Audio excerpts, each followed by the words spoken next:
Nur Akifa, NIM 22033204 dari Program Studi Perencanaan Wilayah dan Kota Fakultas Teknik Universitas Muhammadiyah Sinjai. Baik, di sini tuh kita akan membahas tentang materi apa sih itu Smart Society. Berikut pembahasannya. Nah, yang pertama akan kita bahas yaitu tentang apa itu Smart Society.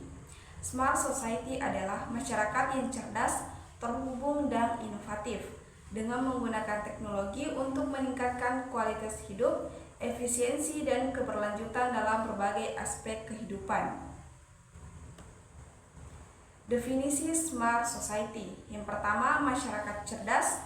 Smart Society ini adalah masyarakat yang dapat memanfaatkan teknologi dan inovasi untuk meningkatkan kualitas hidup secara berkelanjutan. Yang kedua, kota cerdas. Dalam konteks Smart Society, kota cerdas atau Smart City mengintegrasikan teknologi untuk mengoptimalkan layanan publik, infrastruktur, dan sumber daya kota. Dan yang terakhir, pembangunan berkelanjutan. Smart Society mendorong pembangunan yang berwawasan lingkungan dan memanfaatkan sumber daya secara efisien untuk memenuhi kebutuhan generasi saat ini dan masa depan. Selanjutnya yaitu komponen utama Smart Society. Yang pertama, infrastruktur teknologi. Jaringan internet berkecepatan tinggi, sensor pintar, dan perangkat terhubung menjadi dasar bagi terciptanya masyarakat yang cerdas dan terintegrasi. Yang kedua, pemerintah berbasis data. Pengambilan keputusan dan penyediaan layanan publik harus didukung oleh pengumpulan, analisis, dan pemanfaatan data yang akurat dan terpercaya. Yang ketiga, partisipasi aktif warga. Warga masyarakat yang terlihat aktif, memanfaatkan teknologi, dan mengambil peran dalam pembangunan adalah kunci terciptanya Smart Society. Yang keempat yaitu ekosistem inovasi. Kolaborasi antara pemerintah, swasta, akademisi, dan masyarakat sipil mendorong terciptanya solusi inovatif untuk masalah-masalah kota yang akan terjadi di masa yang akan datang. Pembahasan selanjutnya yaitu tentang teknologi sebagai enable Smart Society. Teknologi memegang peranan penting dalam mewujudkan konsep Smart Society.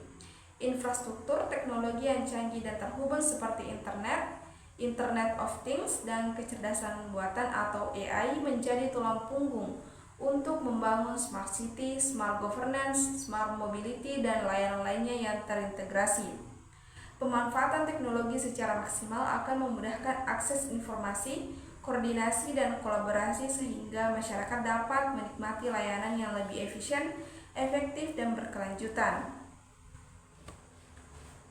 Pembahasan selanjutnya yaitu pemerintah dalam pembangunan Smart Society memiliki peran yaitu perencanaan strategis, di mana pemerintah itu berperan penting dalam membuat perencanaan strategi yang komprehensif untuk membangun infrastruktur dan layanan yang mendukung terwujudnya masyarakat cerdas. Yang kedua, kolaborasi dengan swasta. Pemerintah harus bekerja sama dengan sektor swasta untuk mengembangkan inovasi dan teknologi yang diperlukan dalam mewujudkan konsep masyarakat cerdas. Yang ketiga, pemberdayaan masyarakat, di mana pemerintah harus mendorong partisipasi aktif masyarakat dalam pembangunan Smart Society seperti melalui program literasi digital dan inovasi berbagi komunitas. Pembahasan selanjutnya yaitu partisipasi masyarakat dalam mewujudkan Smart Society. Yang pertama, menjadi pengguna digital aktif, di mana masyarakat berperan penting dalam memanfaatkan teknologi digital dalam kehidupan sehari-hari. Hal ini menciptakan kesadaran dan pemahaman akan manfaat Smart City. Yang kedua, memberikan masukan dan kritik, di mana masyarakat dapat menyampaikan ide, saran, dan kritik secara terbuka kepada pemerintah untuk perbaikan dan pengembangan Smart City. Yang ketiga, terlibat dalam inovasi. Masyarakat dapat berpartisipasi dalam program-program inovatif yang diinisiasi pemerintah seperti menjadi beta tester atau pengembang aplikasi Smart City. Yang terakhir atau yang keempat, menjadi duta Smart City.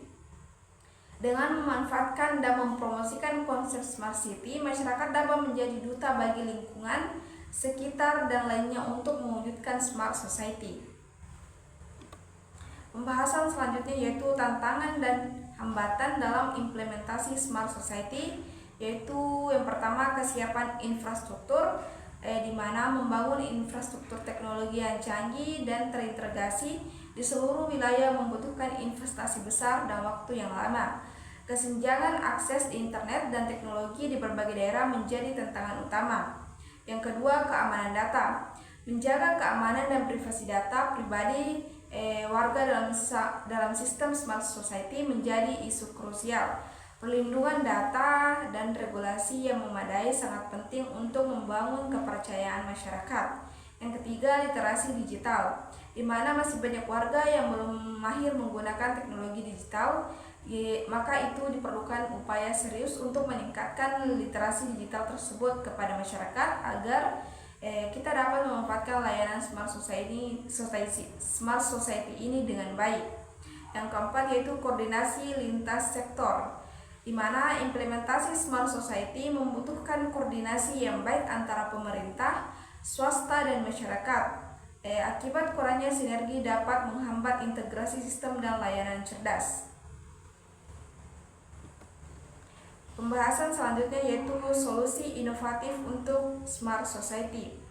Solusi yang pertama yaitu pemanfaatan teknologi inovatif, di mana teknologi mutakhir seperti Internet of Things, kecerdasan buatan, dan robotika dapat dimanfaatkan untuk membangun infrastruktur dan layanan publik yang lebih cerdas, efisien, dan terjangkau. Solusi yang kedua yaitu kemitraan strategis, di mana kerjasama erat antara pemerintah, swasta, dan masyarakat sipil diperlukan untuk merancang dan menerapkan solusi inovatif bagi pembangunan masyarakat cerdas yang berkelanjutan.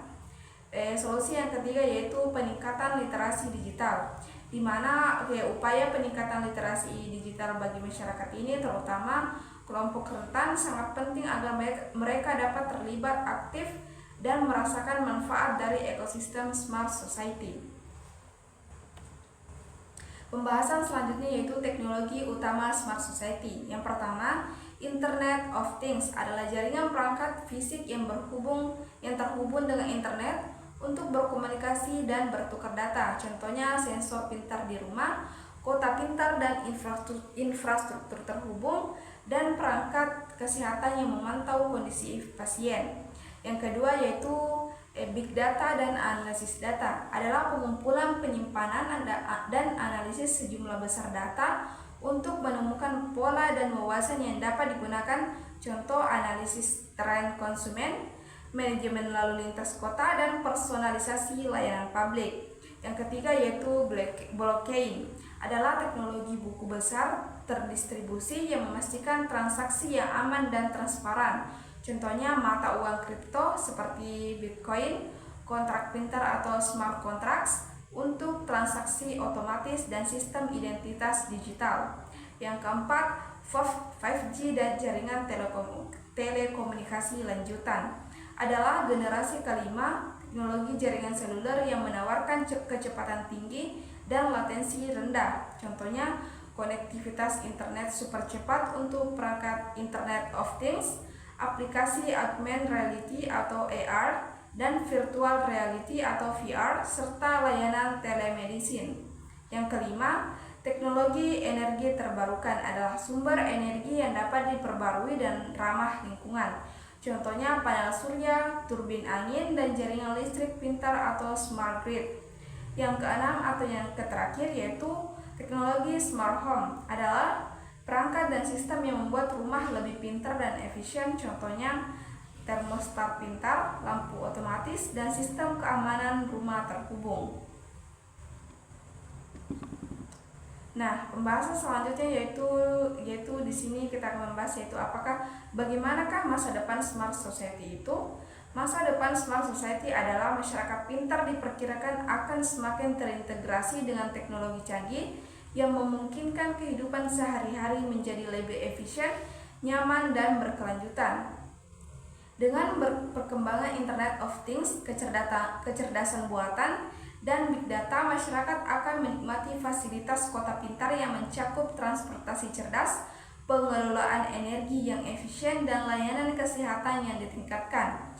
Sistem transportasi ini akan lebih lancar dengan adanya kendaraan otonom dan jaringan transportasi publik yang terhubung. Sementara pengelolaan energi akan semakin hemat dengan penerapan teknologi smart grid dengan menggunakan energi terbarukan. Di bidang kesehatan, perangkat wearable dan telemedicine akan memberikan akses yang lebih mudah dan cepat ke layanan medis, memungkinkan diagnosis dini dan perawatan yang lebih efektif. Namun, perkembangan ini juga membawa tantangan yang signifikan, terutama terkait keamanan privasi data dan serangan cyber. Oleh karena itu, regulasi ketat dan teknologi keamanan yang canggih akan menjadi sangat penting untuk melindungi informasi pribadi dan memastikan kepercayaan publik. Selain itu, kesenjangan digital harus diatasi untuk memastikan bahwa seluruh lapisan masyarakat dapat menikmati manfaat teknologi ini, bukan hanya sebagai kecil populasi. Nah, pembahasan selanjutnya yaitu studi kasus penerapan Smart Society. Kota Amsterdam merupakan salah satu contoh penerapan konsep Smart Society yang berhasil, di mana pemerintah kota Amsterdam ini telah mengintegrasikan berbagai teknologi seperti sensor, Internet of Things, dan analisis data untuk mengelola infrastruktur kota secara efisien. Implementasi Smart Society di Amsterdam ini mencakup bidang-bidang seperti transportasi, energi, pengelolaan limbah, dan keamanan. Misalnya, sistem transportasi ini yang terkoneksi memungkinkan warga melakukan perjalanan dengan mudah dan mengurangi kemacetan. Nah, adapun dampak positif masyarakat cerdas. Yang pertama, lebih efisien. Dengan teknologi dan inovasi, masyarakat cerdas dapat mengoptimalkan penggunaan sumber daya, menghemat waktu, dan meningkatkan produktivitas. Yang kedua, kualitas hidup meningkat. Layanan publik yang lebih baik, akses informasi yang mudah, dan lingkungan yang lebih nyaman dapat meningkatkan kesejahteraan dan kepuasan masyarakat. Yang ketiga, tumbuhnya ekosistem inovatif, di mana masyarakat yang terhubung dan terbuka terhadap teknologi mendorong terciptanya ide-ide segar, startup, dan solusi kreatif untuk berbagai tantangan. Yang terakhir atau yang keempat yaitu kepedulian sosial tinggi, di mana masyarakat cerdas mendorong kolaborasi dan saling berbagi informasi sehingga memudahkan koordinasi dan meningkatkan kepedulian terhadap sesama. Nah, selanjutnya kita masuk dalam sesi tanya jawab, yaitu adapun pertanyaan dari saudara Kurniah dengan NIM 220332017. Pertanyaannya adalah apa saja tantangan utama yang dihadapi dalam mewujudkan masyarakat cerdas? Yaitu tantangan utama yang dihadapi adalah meliputi privasi data yang kompleks, kesenjangan digital antara wilayah perkotaan dari pedesaan, serta integrasi teknologi dengan infrastruktur yang sudah ada. Pertanyaan kedua dari saudari Astri yaitu dengan NIM 220332018. Pertanyaannya adalah bagaimana dampak adopsi teknologi di masyarakat cerdas terhadap lapangan pekerjaan tradisional, di mana adopsi teknologi dapat mengubah landscape lapangan pekerjaan dengan menggantikan pekerjaan rutin dengan otomatisasi sehingga diperlakukan investasi dalam pelatihan ulang dan pembangunan keterampilan baru. Pertanyaan ketiga yaitu dari saudara Muhammad Rum dengan NIM 220332020. Dengan NIM 220332022. Pertanyaannya adalah bagaimana masyarakat cerdas dapat memastikan inklusivitas bagi semua lapisan masyarakat termasuk mereka yang tidak memiliki akses atau pemahaman teknologi yang cukup. Jawabannya adalah inklusivitas dapat digantikan melalui pendekatan terintegrasi secara sosial dan teknologi seperti pelatihan digital yang disesuaikan, aksesibilitas yang ditingkatkan, dan partisipasi masyarakat dalam pengembangan solusi. Pertanyaan ketiga keempat yaitu dari saudara Rizka Amalia dengan NIM 220332093 dengan pertanyaannya yaitu apa peran regulasi dalam mengelola perkembangan masyarakat cerdas khususnya dalam hal privasi dan etika?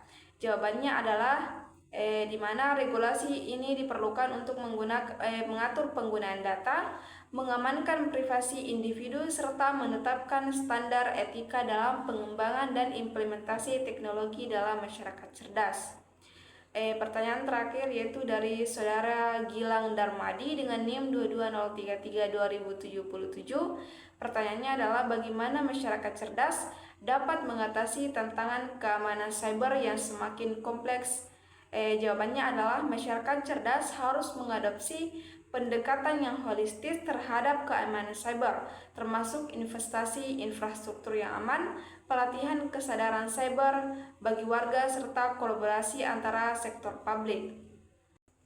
Adapun kesimpulan dari materi Smart Society ini adalah dalam era Smart Society, konektivitas yang luas dan integrasi teknologi yang canggih memungkinkan penggunaan data yang lebih cerdas untuk memecahkan masalah sosial dan ekonomi. Dengan pendekatan yang berfokus pada inovasi teknologi, kolaborasi antar stakeholder, dan inklusi sosial, Smart Society ini bertujuan untuk menciptakan lingkungan yang lebih berkelanjutan, aman, dan ramah pengguna, yang memanfaatkan potensi penuh dari Internet of Things, kecerdasan buatan, dan infrastruktur digital lainnya.